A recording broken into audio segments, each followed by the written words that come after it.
En el nombre del Padre, y del Hijo, y del Espíritu Santo. Como la sierva sedienta de corrientes de agua, Dios, mi alma tiene sed de Dios, del Dios viviente. ¿Cuándo iré a contemplar el rostro de Dios? ¿Por qué te deprimes, alma mía? Espera en Dios, y yo volveré a darle gracias, a Él que es mi Salvador y mi Dios. Un abismo llama a otro abismo. Con el estruendo de tus cataratas, tus torrentes y tus olas pasaron sobre mí. ¿Por qué te deprimes, alma mía? ¿Por qué te inquietas? Espera en Dios, y yo volveré a darle gracias, a Él que es.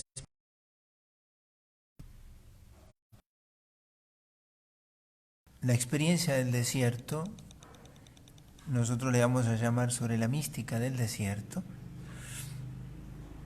a partir de la experiencia que en él y de él tuvieron los israelitas, pero también a partir de la experiencia que el desierto ha permitido que a lo largo de la historia de la Iglesia hubiera quienes también lo como hábitat para su encuentro con Dios. Nosotros queremos embarcarnos en esto durante estos días para poder sacar provecho de esto para lo que a nosotros nos toca vivir en este tiempo, ¿sí? Vivimos en un contexto singular. ¿Por qué le llamamos singular? Como lo es cada época. Cada época es singular para aquellos que la viven, ¿no? No hubo épocas mejores ni peores.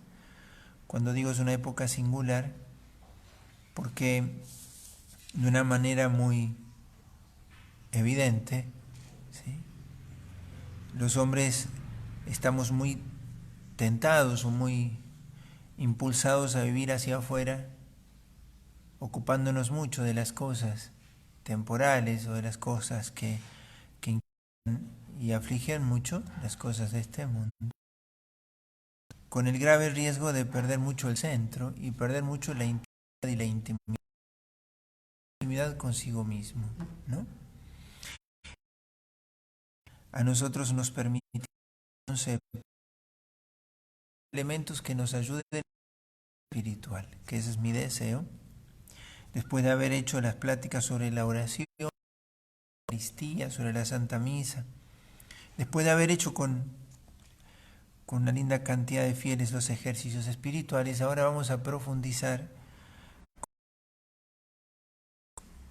esta consideración de la mística del. Yo considero que o este siglo, este tiempo nuestro, nos encuentra en verdad en nuestro centro, o corremos el riesgo de despilfarrar la oportunidad que tenemos de darle gloria a Dios en verdad, encontrando nuestro corazón como un lugar donde poder recibir un culto agradable. La santidad de nuestro siglo no es la santidad de otros siglos en los cuales los santos cambiaron épocas, los santos marcaron épocas. En este siglo no será así. Será un siglo de santidad mucho más escondida, una santidad cotidiana, una santidad mucho más silenciosa, una santidad que estará mucho más en la razón o en la raíz que en todo lo que pueda hacer en sus consecuencias o en sus manifestaciones. La generación que venga cosechará la siembra que nosotros hayamos hecho.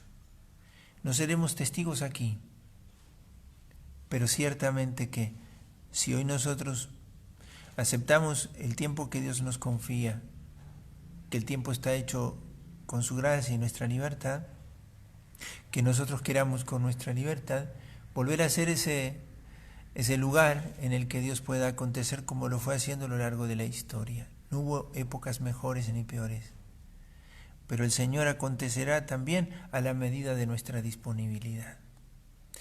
Por eso vamos a comenzar en este primer encuentro como a enmarcar un poquito lo que vamos a llamar nosotros desierto, porque lo vamos a nombrar mucho. Y desierto, primero, nos remite a un lugar físico, ¿no? Y solemos nosotros, cuando pensamos en desierto, pensamos en un mar de arena, ¿no? Suele ser nuestra imagen. Pero desierto también es la soledad de una montaña, es la soledad de un bosque. Desierto no es solamente la experiencia de ese abismo grande de arena, pero no nos lo representa bien al momento de lo que nosotros queremos obtener como concepto para nuestra finalidad. Pero desierto es toda esa experiencia de soledad en la que las criaturas adquieren su valor relativo, ¿no? Donde todo lo que uno pueda tener, todo lo que a uno le rodea, todo el ambiente que lo envuelve, manifiesta su valor relativo. ¿Qué quiere decir? No es absoluto, donde todo adquiere su valor en referencia a la relación del alma con Dios. Uno puede vivir un desierto en medio de la ciudad. No es extraño que uno, aún rodeado de muchas personas, viva en soledad. Sienta la tristeza de la soledad. Sienta el gozo a veces de la soledad. Pero eso, cuando nosotros hablemos de desierto, vamos a hablar del centro de nuestra persona. Sí, la mística del desierto tiene que ver con esto. Acabando estas pláticas, quería que todos pudiéramos en verdad darle a Dios su valor absoluto y a las criaturas su valor relativo. Aún mi propia vida, valor relativo a ese Dios que es absoluto, en el que mi vida adquiere un valor absoluto. ¿Sí? ¿Por qué? Porque en su plenitud la vida nuestra tiene como destino Dios, ¿sí? Que habrá sido todo si al final perdimos todo, ¿no? Entonces, cuando hablamos de desierto, hablamos de esto.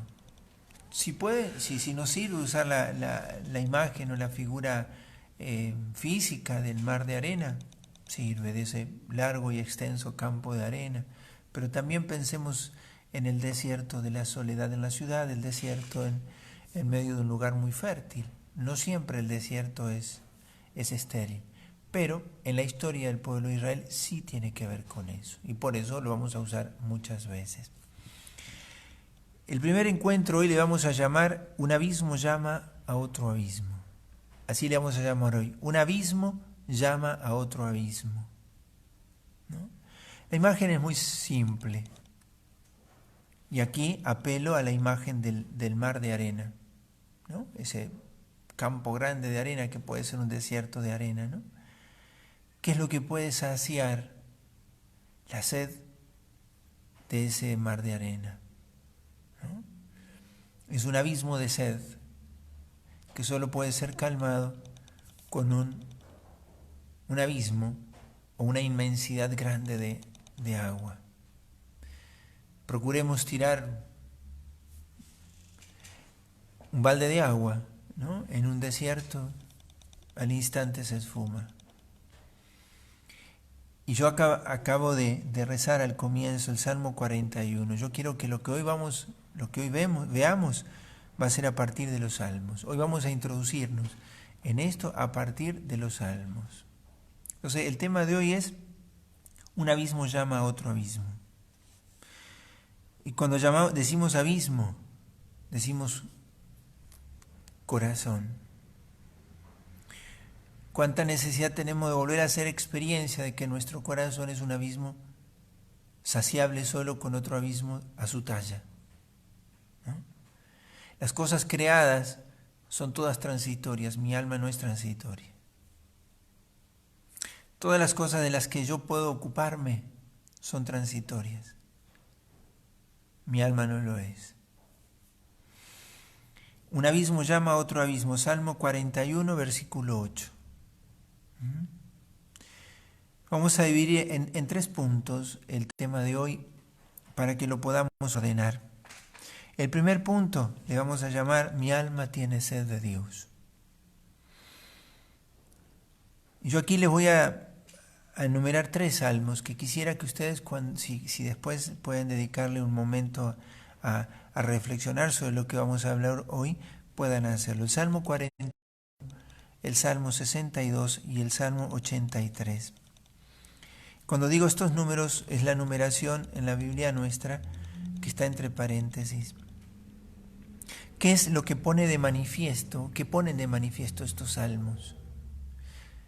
Que nuestro corazón clama por un agua que sacie. El Salmo 41 usa la figura de la sierva sedienta. Como la sierva sedienta va en busca de agua, si mi alma te busca a ti, Dios mío. El Salmo 62 usa la imagen de la tierra sedienta. Como tierra sedienta, agostada sin agua, así mi alma suspira por ti, ¿no? Como tierra sedienta, agostada sin agua, ¿no? Y el Salmo 83 habla del anhelo y del deseo que tiene el alma.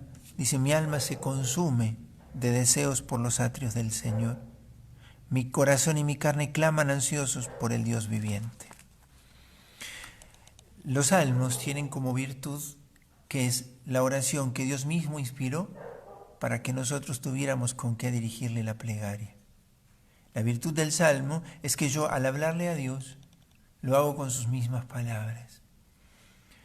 Y de pronto en el salmista Dios inspira estas imágenes que a nosotros nos ayudan a considerar este primer punto en esta primera plática. Mi alma tiene sed de Dios, como la sierva sedienta, como tierra sedienta agostada sin agua, como ese deseo que es un pozo que anse, un agua que lo colme, ¿no? Cuando nosotros tomemos estos salmos, yo les estoy diciendo las imágenes, ustedes lo podrán leer y les pido que lo hagan porque eso les va a ayudar a poder reflexionar en esto. Al hacerlo, apropiarnos de la plegaria del salmista. Y es en ese Salmo 41 donde está esta imagen, un abismo llama a otro abismo. ¿Qué necesidad tenemos nosotros en nuestro tiempo de poder decirnos esto? Mi alma tiene sed de ti, Señor. Y tal vez uno lo diría, y es una frase muy bonita para una estampa. Pero ¿qué implica que mi alma tenga sed de Dios? Si nosotros nos remitimos al Evangelio, al Nuevo Testamento, le vamos a ver a Jesús decir, si conocieras el don de Dios, ¿y quién es el que te dice, dame de beber? Él te daría agua viva. El drama del hombre es que olvida que su sed es de un bien infinito. Por eso en la historia del pueblo de Israel en el desierto, siempre el problema va a ser el olvido de dónde está lo que en verdad su corazón necesita. Pero vamos a mirar nuestro tiempo. ¿De qué tiene sed nuestra alma? Y lo que yo estoy diciendo, todos lo sabemos, ¿eh? Yo no estoy diciendo cosas nuevas, sino me las estoy recordando para poderlas decirlas a ustedes, ¿no? Mi alma tiene sed de Dios. Y la pregunta es, ¿y cuánto tiempo yo le doy a Dios para que Él pueda saciar mi sed?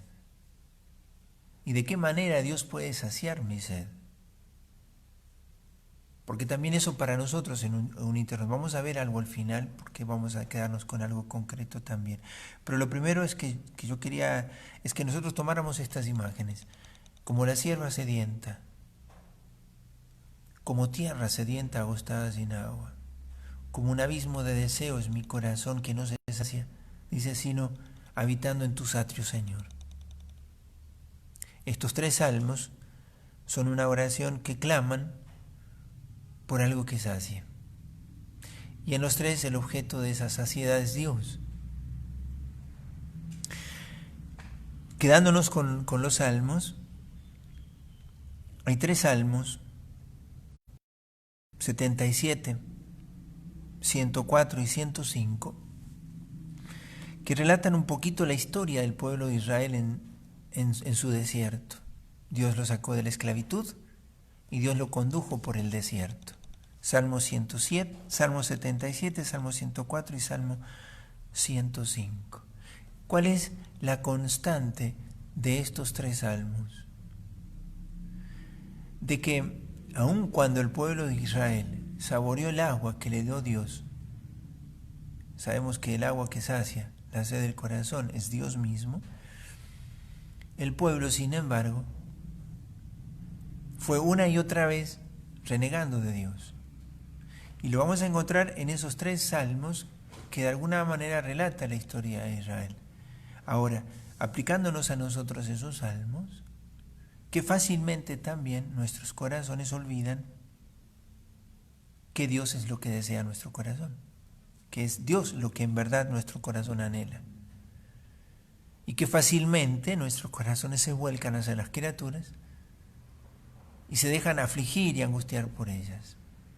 Entonces lo primero es, tenemos que decirnos que tenemos sed de Dios, que eso es lo que anhela nuestro corazón. Segundo punto, es una pregunta. ¿Necesitas todo lo que tienes? Y aquí vamos a empezar a hacer una lectura de la experiencia del desierto para Israel, ¿no? La pregunta sería, ¿necesito todo lo que tengo? La experiencia del desierto para Israel es una experiencia que para nosotros también es muy ejemplar. Porque el desierto, al pueblo de Israel, no solo fue una experiencia de despojo de la esclavitud, salieron de la esclavitud y se encaminaron por el desierto a la montaña santa, sino que también el desierto fue poniendo en evidencia al pueblo de Israel que si bien había abandonado la esclavitud, no había abandonado la idolatría. Porque tantas veces ellos se vieron sedientos, hambrientos, necesitados. Su corazón no se dirigía a Dios, sino que se volvía a Egipto. Y guardaban en su corazón la nostalgia de aquello que parecía que sació tantas veces su corazón en la esclavitud, pero en realidad no lo saciaba, sino que entretenía el corazón ocupado, pero mientras ellos estaban sometidos a un Dios que no era Dios.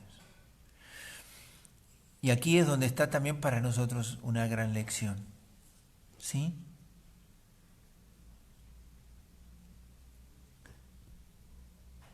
La idolatría de nuestro corazón. Suena muy duro, ¿no? Porque es como un pecado muy grave. Difícilmente nosotros nos digamos que somos idólatras, ¿no? Pero sin embargo, la idolatría es aquello ante lo cual doblamos nuestras rodillas, ¿no? Aquello que se lleva lo mejor de nuestras fuerzas, aquello en lo que tantas veces nuestro corazón se ve como afligido al no poderlo tener o saborear o gozar, o ante lo cual parece que el corazón sigue buscando ser feliz. Pero vamos a mirar la historia del pueblo de Israel, vamos a hacernos una idea de esto. Ellos, la experiencia del desierto fue una experiencia así de abandonar la esclavitud, pero física. Y es lo que nos pasa a nosotros. Podemos tener la experiencia de una libertad, la de los hijos de Dios, la que recibimos en el bautismo. Ahora, nuestro corazón está despojado de los ídolos que le siguen reteniendo de aquello de lo cual alguna vez fuimos librados, que es de los afectos desordenados de este mundo. El capítulo 2 del profeta Jeremías, recuerda, ustedes lo pueden buscar solitos, ¿sí? Pero lee aquella historia del pueblo de Israel en el desierto como aquella historia en la que Dios se fue como enamorando de su pueblo. O sea, es el tiempo del noviazgo, del desposorio después, pero del noviazgo. Recuerdo aquellos tiempos de tu juventud cuando en el desierto te gozabas de mí. Pero sin embargo, va a decir después en ese capítulo 2, ustedes lo leerán. Todo esto que yo les digo, les pido que ustedes no se queden con lo que yo les digo, sino que ustedes lo lean. Dice al final de ese capítulo 2, pero ustedes han cometido 2 pecados. Me abandonaron a mí, fuente de agua viva, y se han cavado cisternas agrietadas, han buscado en otro lugar agua sucia, ¿no? Y entonces la experiencia, para responder a la pregunta que hacemos acá, la experiencia del pueblo de Israel es todo lo que tenía no era lo que necesitaba.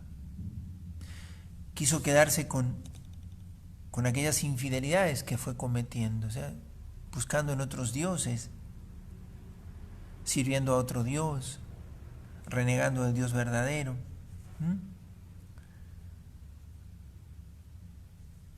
Las infidelidades del pueblo de Israel manifiestan esto,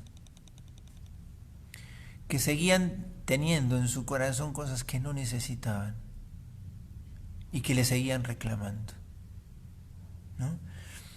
¿Cómo poder ver en mi corazón si todo lo que tengo lo necesito? Te lo tienes que preguntar cuando leas estas cosas en la Sagrada Escritura. ¿Necesitas todo lo que tienes? Y no estoy hablando solo de bienes materiales, sino aquellas cosas tras las cuales vives, caminas, te preocupas, te agitas, te afliges. El desierto necesariamente despoja de todo lo que distrae.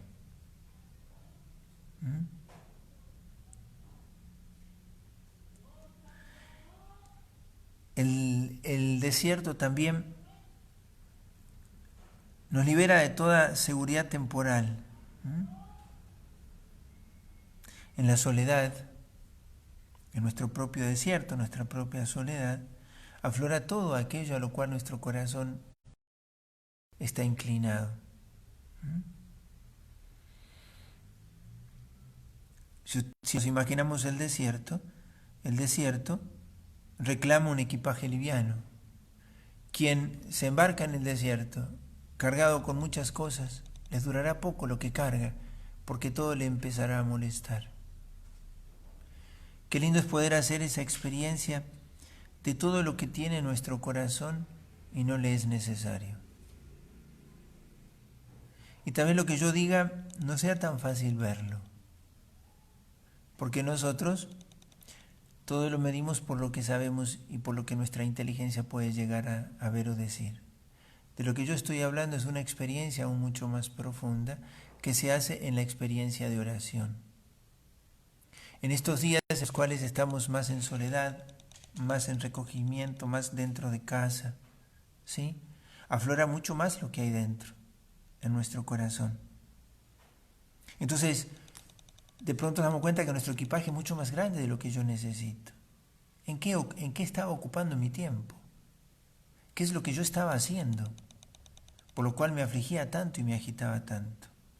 Por eso en este segundo punto, 3 certezas que yo les invito a que las podamos tener o considerar. O sea, ante la pregunta, ¿necesitas todo lo que tienes?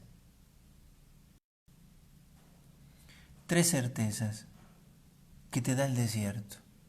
El desierto del pueblo de Israel, ese desierto figurado, digamos, en el desierto de arena o en el desierto en el que caminó el pueblo de Israel, pero también nuestro desierto interior, nuestro corazón, nuestra experiencia de soledad, donde estamos de cara con Dios.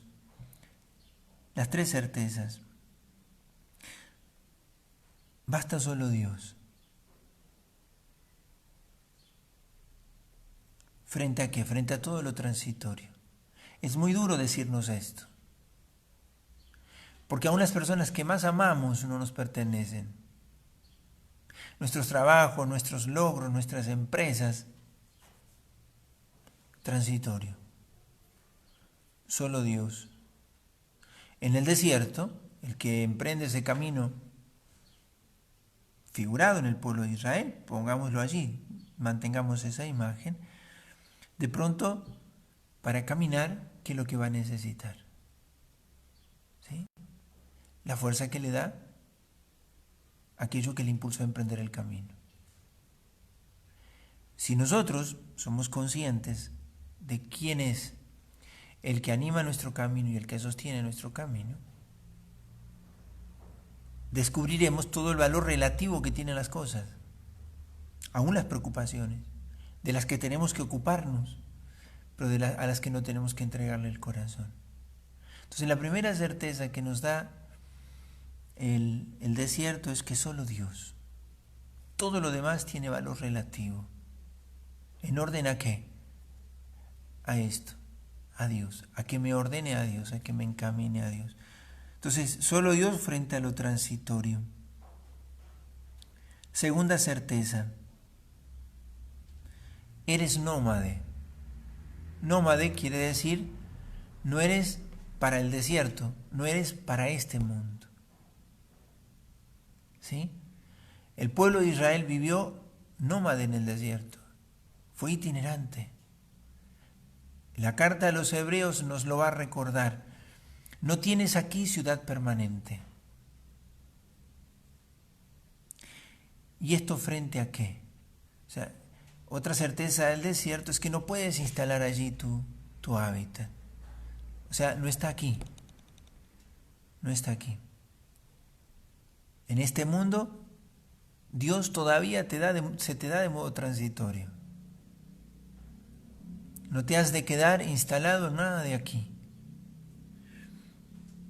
Eso frente al olvido.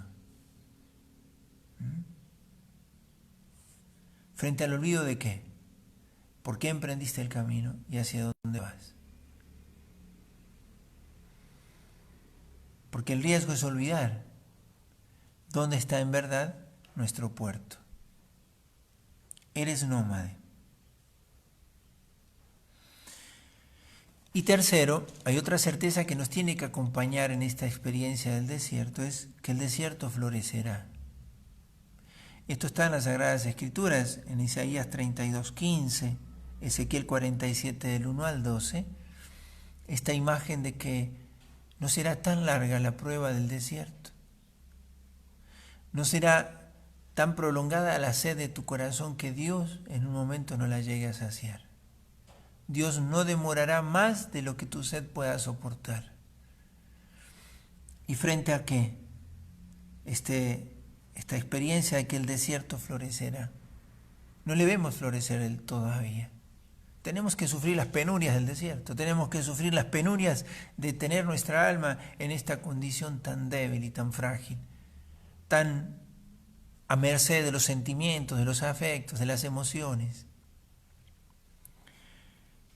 Esto frente a esa experiencia que Dios nos invita a tener de que Él está viniendo.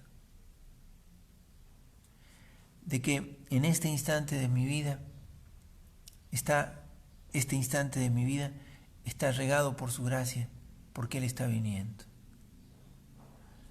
O sea, este instante de mi vida no se cierra a la gracia, nunca, si yo no quiero.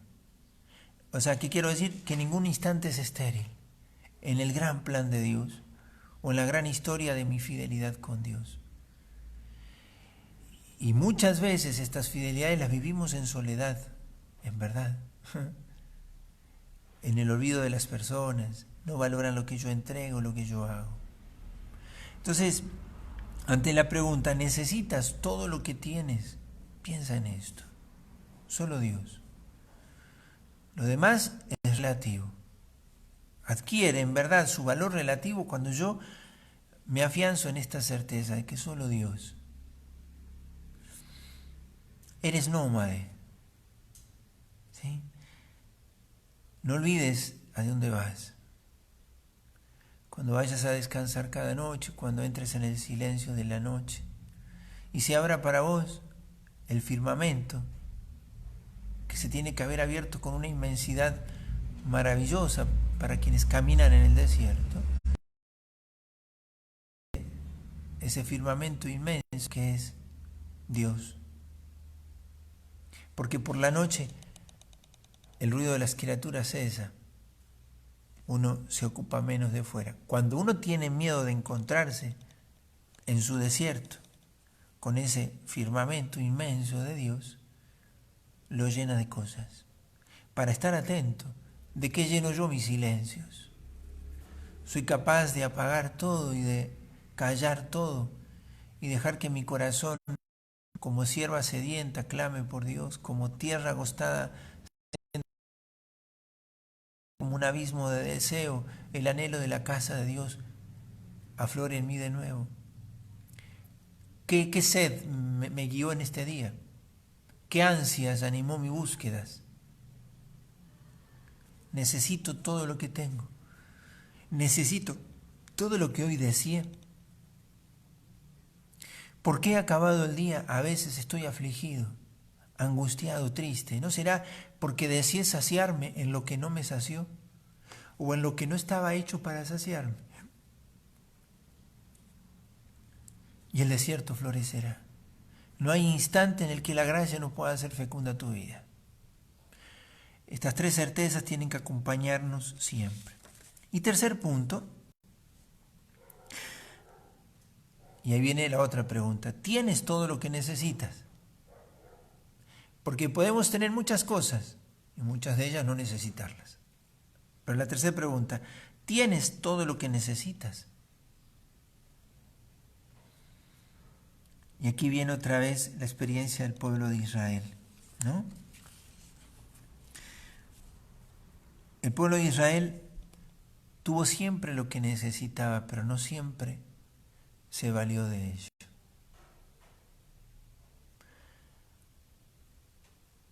¿Y qué era lo que el pueblo de Israel necesitaba? ¿Y qué es lo que nosotros necesitamos? Y ya le digo, parece una respuesta muy simplista, pero madurada en el silencio y en la oración nuestra. Ante las grandes decisiones de mi vida, estoy Dios y yo. Estamos nosotros. Tienes lo que necesitas.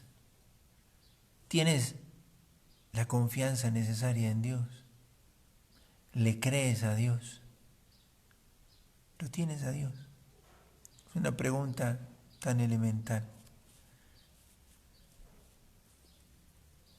Cuando te falta, ¿qué cosas te pones mal? ¿Qué cosas cuando se te quitan turban mucho tu alma? Eso puede ayudarnos a vernos, ¿no? Pero nosotros queremos, como de alguna manera, marcarnos algunos principios y algunas convicciones que nos ayuden a ir haciendo el camino de estos días. ¿Qué es lo que necesito? Aquello mismo de lo cual Dios alimentó a su pueblo en el desierto. El maná, la Eucaristía, su palabra manifestada en la boca del guía, que era Moisés. La palabra y el agua viva, que es el Espíritu Santo. No digo con esto nada nuevo, pero como queremos estos días ir ordenando todas estas cosas, vamos a tenerla en cuenta. Y estas tres cosas, el maná, la Eucaristía, la palabra y el guía, dejarme conducir, y el agua viva, ese agua que brotó de la roca, ¿no? Unido a eso está la experiencia del pueblo de Israel de necesitar caminar juntos.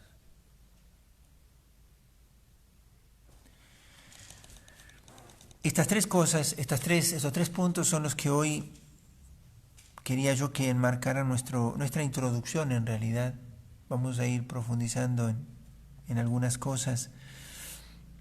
Nuestra alma tiene sed de Dios y dejemos que nuestra alma lo exprese.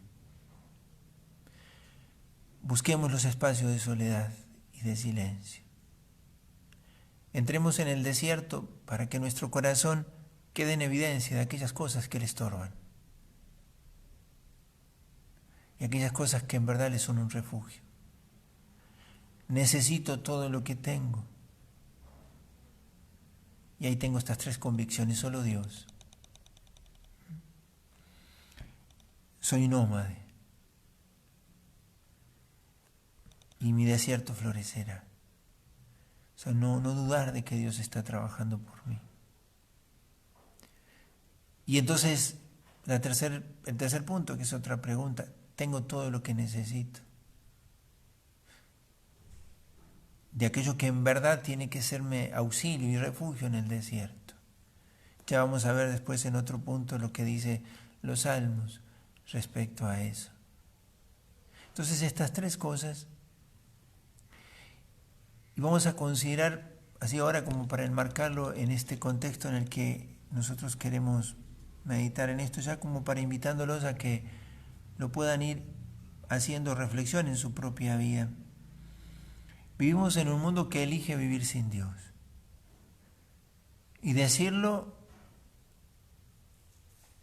ya no es como una gran luz, lo vemos. Y si cree que existe, muchas veces vivimos como si no nos importara que existiera, ¿no? Frente a eso, nuestra actitud debe ser la contraria, volver mucho más el rostro a Dios.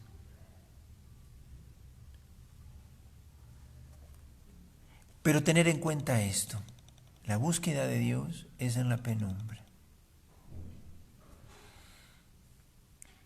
Muchas veces es en la oscuridad de nuestros sentidos tan turbados y tan solicitados por las cosas de este mundo.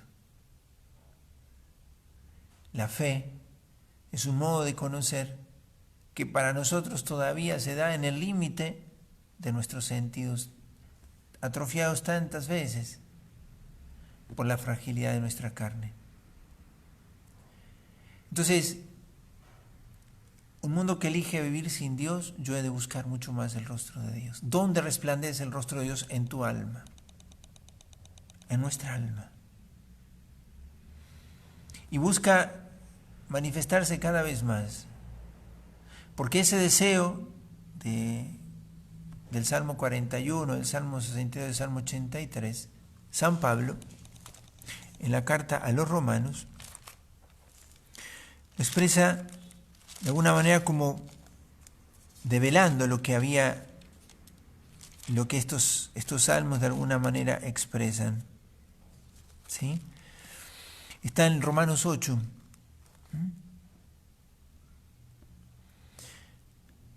Versículos 23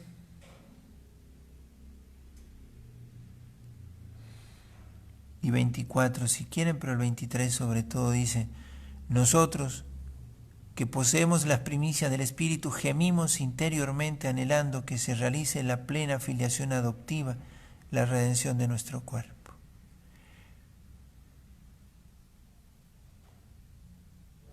Y el versículo 26. El Espíritu viene en ayuda nuestra, porque no sabemos orar como es debido, pero el Espíritu intercede por nosotros con gemidos inefables.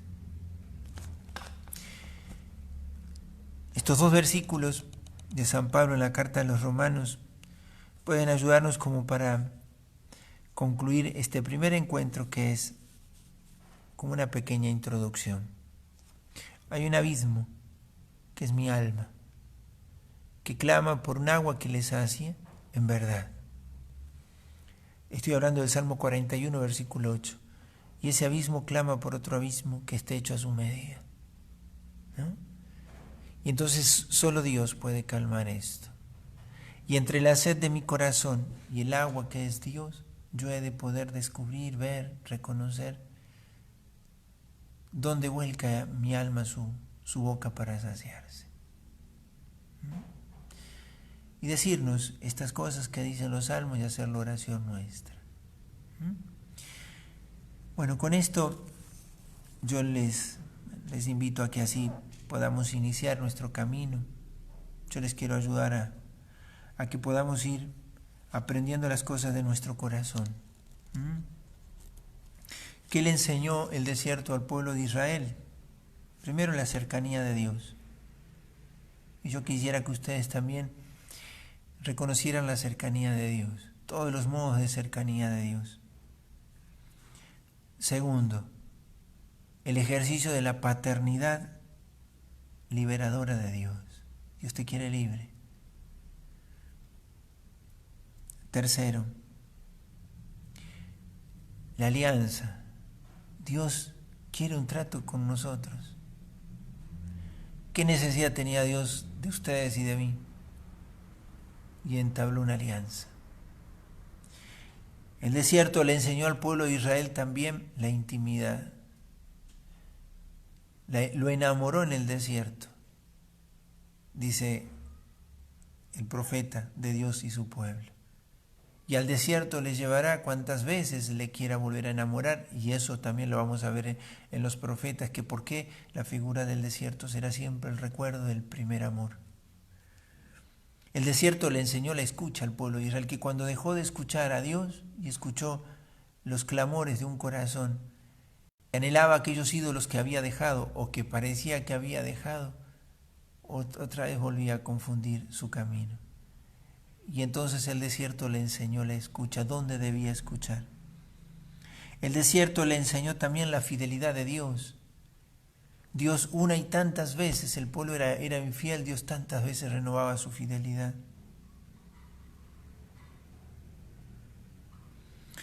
El desierto también le enseñó al pueblo la necesidad de respuestas absolutas.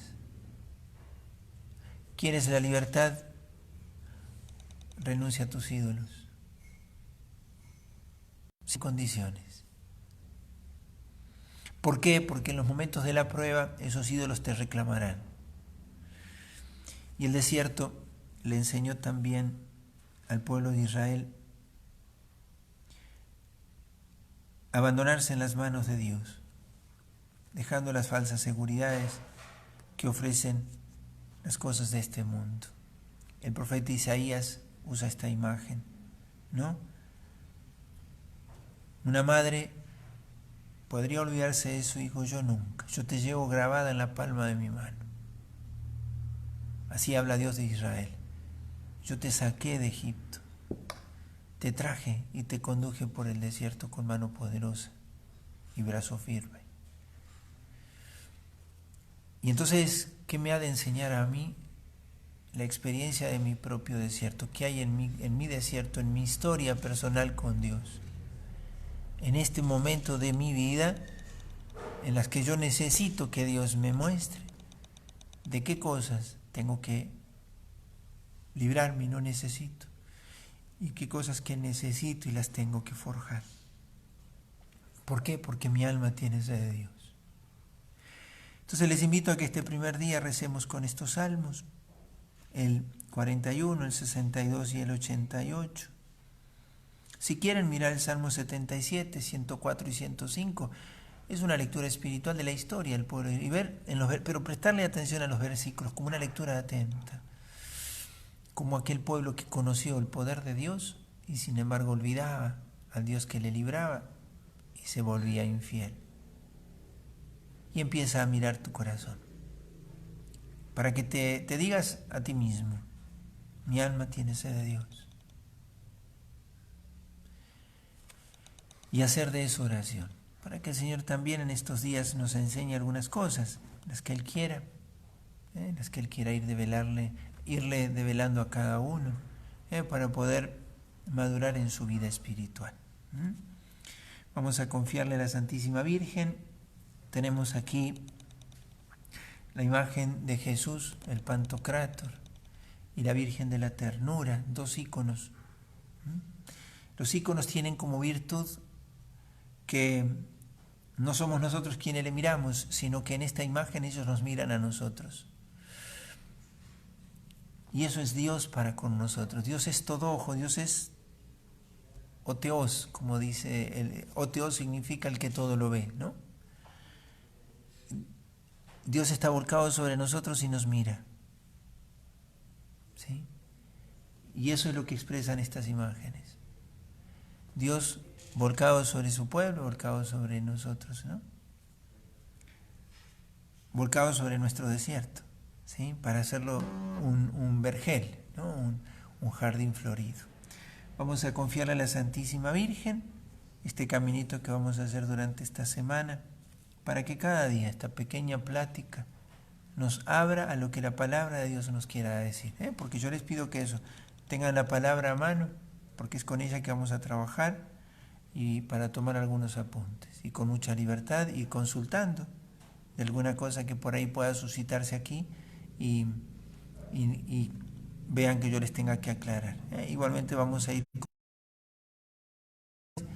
que nos puedan ir ayudando a comprender mejor este tema, la mística del desierto, de velarle a mi propio corazón lo que hay en él, asumirlo, y encarar mi vida a partir de esta más clara conciencia que pueda tener de mí mismo.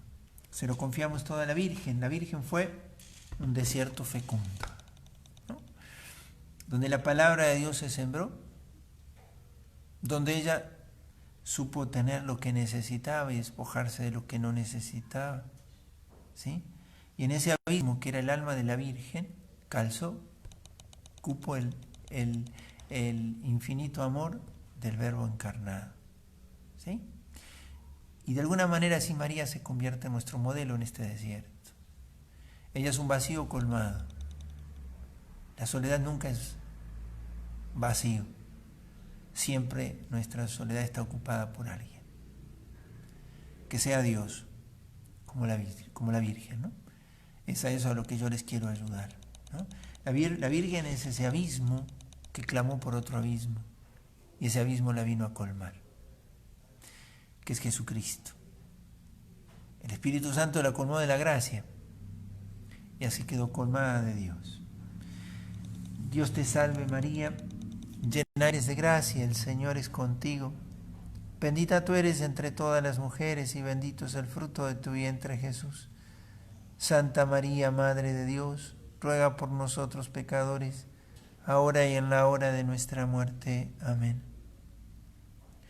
Gloria al Padre y al Hijo y al Espíritu Santo, como era en el principio, ahora y siempre, por los siglos de los siglos. Amén. En el nombre del Padre y del Hijo y del Espíritu Santo. Amén.